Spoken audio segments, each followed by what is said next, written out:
Day sapagkat sa kaalaman po ng ating mga tagapakinig, noong nakaraan po Agosto, no, nagkaroon ng World Youth Day po na ginanap sa Madrid.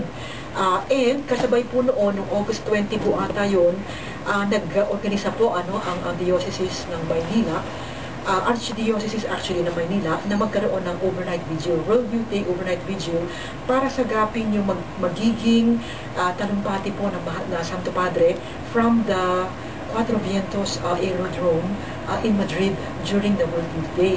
And tamang-tama po, naroon po ako, no? And I was the group leader of around 15 students from UP who formed part of the campus ministry office. So, sa susunod na pagkatapos po nung mangyari yon, yung next radio program ko po ay iniukol ko po doon sa kabataan at saka tungkol sa World Youth Day para matutunan ng gusto ng ating mga kabataang Pilipino tungkol dito sa World Youth Day para sa susunod makalahok sila, no? At kamakailan lang po, tinakay ko din po yung social entrepreneurship. Ibig sabihin po nito, yung mga inisyatiba ng mga kabataan tungkol sa paano nila maitataas ang antas ng kabuhayan ng mga kababayang Pilipino, lalo na ng mga mahihirap, sa pamamagitan ng mga negosyo na pwede nilang masustain sa kanilang sarili. So I dealt with that issue also.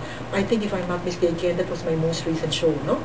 Sa Nobyembre po at sa Disyembre, tatalakayin ko po kasama ang ating mga panauhin from the Integrity Initiative, tatalakayin po namin yung Integrity Initiative, no, na pinamumunuan po ng Makati Business Club na pagkilos laban sa katiwalian at iba't ibang klase ng korupsyon sa pribadong sektor po. At gagawin kong panauhin ang mga kasamahan ko po, siguro po sa December, ang gagawin ko naman pong paksa ay gagawin ko pong panauhin ang mga kasamahan ko po na volunteers na naghahatid po ng values education sa kung ilang public schools to sa Kamaynilaan. So ito lamang po ay ilan lamang sa halimbawa ng iba't ibang paksa na tinatalakay po namin doon sa aking palatuntunan. So thank you very much. And it's for me po napakahusay na pagkakataon para maipaabot, no, sa ating mga tagapakinig, lalo na sa mga nagkalat sa buong Pilipinas, para makilahok dito sa gantong usapin. Ang siguro po medyo pagkukulang ko po sa radyo na yon ay nakakaligtaan ko po laging banggitin na pwede po sila mag-text in or mag-phone in ng mga questions dito sa numero ito, etc. Sapagkat sa radyo po, katulad po ng alam nyo na, isa pong measure po yun ng feedback at saka ng listenership. Kapag marami nagte-text in ng mga pagbati o kaya mga katanungan, then isang measure po yun na dumadami po ang ating listeners. So I think I have to work on that po. Pero sa very good question po, maraming salamat po. Thank you, Dr. Rasiles. Ngayon naman ay gusto magtanong ni Brother Paul Gailan sa kay Professor Rasiles. Mayroon po tayong katanungan. Itong katanungan ay marahil po ito rin ang katanungan ng nakararami tungkol sa isyu ng RH Bill. Hindi kaya ipaglilihis ng atensyon ng mga mamayang Pilipino ang mga usapin tungkol sa mga rebelde? Okay. Maraming salamat po, Brother Paul. Okay. Maraming salamat, kapatid na Paul, sa inyong katanungan. Siguro po, ang kasagutan ko po ay nasa at least dalawang bahagi. No? Una, totoo naman na lahat ng mga issue na yan ay mahalaga, no? Tungkol sa mga rebelde, sa mga pagpaslang na nangyayari sa kasawiang palad, sa kapaligiran natin, maraming violent crimes and violent situations na nangyayari, and kailangan natin ipagdasal, tama-tama, Nobyembre ngayon, kailangan natin ipagdasal ang mga nasawi, no? Ang kaluluwa ng mga nasawi, lalo-lalo na we have to be generous in our suffrages for the souls of the dead this coming November. Mabalik ako. So, on the one hand, sa isang dako, napakahalaga naman talaga ng mga ibang paksa na iyon. So, hindi eksakto na sabihin natin na talagang sadyang inililihis ang ating atensyon. But on the other hand, ang sasabihin ko rin po is, it's also a fact na mula nung mid-October po hanggang mid-November, on recess din po kasi ang Kongreso, ang ating batasan. Kaya siguro po medyo hindi masyado na pag-uusapan, pero kahit na po on recess siya, katulad na niyan, by after 10 more days, magre-resume na po ang usapin tungkol sa RH Bill, both sa Senado at saka sa Kamara de Representantes or ang Batasan or Congress. So which means that sa pamagitan ng usapin natin ngayon, hinihikayat ko po ang lahat ng mga nakikinig sa atin na siguraduhin na hindi natin bibitawan yung paksa ng RH Bill. Kasi ang kailangan ko pong sabihin sa lahat ay napaka well-funded po talaga itong mga nagsusulong nitong RH Bill na to.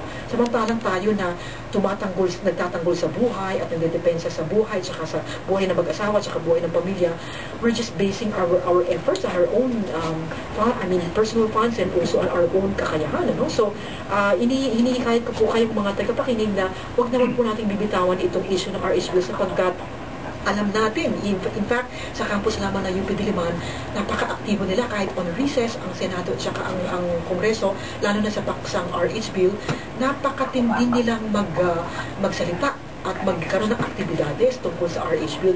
That's why we should not let down our defenses. No? And so, hinihikay ko po kayo na gamitin lahat ng pagkakataon para patuloy na pag-usapan itong RH Bill, lalo na yung pro-life point of view. So, which is exactly one of my missions on coming here to Bacolod today. So, maraming salamat po sa kapatid na Paul sa inyong pagtatanong. And that's a very relevant question. Professor Rosiles, Yes. dumako naman po tayo sa paggamit ng internet at social networks. Okay. Mahalagang instrumento ba po ito sa pagkalat ng katotohanan? Gaano kalawak ang may pararating tungkol sa pananampalataya at sa issue ng pro-life ng mga social networks? Okay, maraming salamat po, Prof. Ray, for asking me that question. No?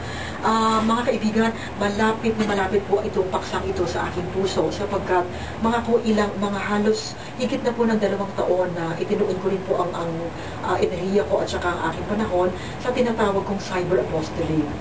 Ang nangyari po kasi mga 2 years ago, napakiusapan po ako na patakbuhin ng isang Catholic forum, okay, on the net. So which means that there's a particular website, tapos meron siyang complaint forum where all sorts of questions regarding the Catholic faith, etc., can be asked. Okay? So I had been running that since then. Of course, lately, medyo hindi ko na po siya napagtuunan ng pansin. In any case, because of my attention, the dedication of time to that particular cyber apostolate, especially this online forum, Q&A opportunity, online, especially through that particular website, nagkaroon po rin ako ng maraming mga tips, even from my friends, tungkol sa paano gagamitin ng gusto. Na napag-usapan po natin yung social networks, kailangan po nating sabihin ang katotohanan na itong mga social networks natin, babanggitin ko na unang-una, yung Facebook po, tsaka Twitter, at marami pang iba, no? Pero pangunahin po sa listahan ko itong dalawa, nagiging napakamahalaga po siyang, in fact, marketing tool.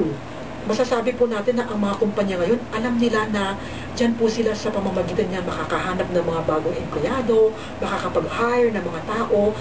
Sa ngayon, wala akong kailalang medyo up-and-coming or prestigyosong mga kumpanya na walang presence sa social networks.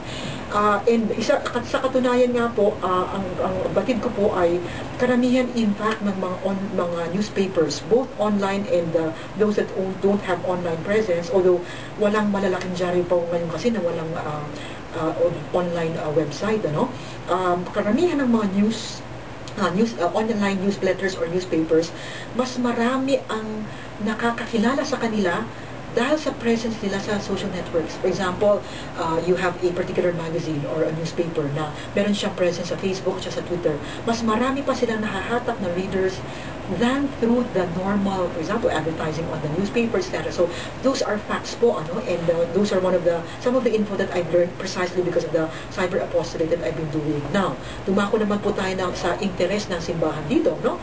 Ibig sabihin niyan, napaka-interesado, napakalaki ng interes ng simbahan dito sa social networks na to. Bakit? Unang-una sa lahat sapagkat ang kabataan, milyon-milyon, sino ba ang nasa social networks? Kung ikukumpara natin yung kabataan doon sa mas nakatatanda, siyempre, yung mga kabataan, wala akong kilalang kabataan na wala sa social networks, lalo na sa Facebook, ano? Kasi nandyan talaga sila. So, they're highly present in our social networks. Now, ano interest ng kabataan dito? Of course, through the furthering of vocations. No? Kung talagang interesado ang simbahan na magkaroon ng vocations, to the priesthood, to the religious calling, for example, napakamatinding pangailangan na maging presente po sila dito sa social networks na to. So, for example, I just wanted to share, no? Alongside, as I said, 2 years ago, I also entered Twitter, basically because of the forum that I run. Tapos na-realize ko na kailangan subaybayan or i-follow, in the Twitter lingo, kailangan po natin i-follow yung mga napakahalagang mga accounts, okay? And pangunahin po syempre sa mga pina-follow ko yung mga Catholic websites, no? Una-una kasi mahalaga sa akin na malaman ko kung ano mga pangyayari at saka mga balita sa larangan ng pananampalataya. Pero at the same time, importante rin malaman ko kung ano mga sinasabi na halimbawa mga estudyante ko, no? So doon ko nalalaman kung ano yung mga interest nila, kung ano yung mga hinahanap nila. So sa mga tweet, napakahalaga to sa simbahan kasi dyan din sila ultimately makakakuha ng mga bokasyon, vocation to the priesthood, vocations to the religious life, for example. In fact, I know of more and more priests who are now present in Facebook and Twitter precisely because when they tweet news about their vocation, for example, din sila nakakakuha ng mga nagkakaroon ng interest sa kanilang pamumuhay. And therefore, that's how ultimately they also receive a calling to those particular paths for vocation. So,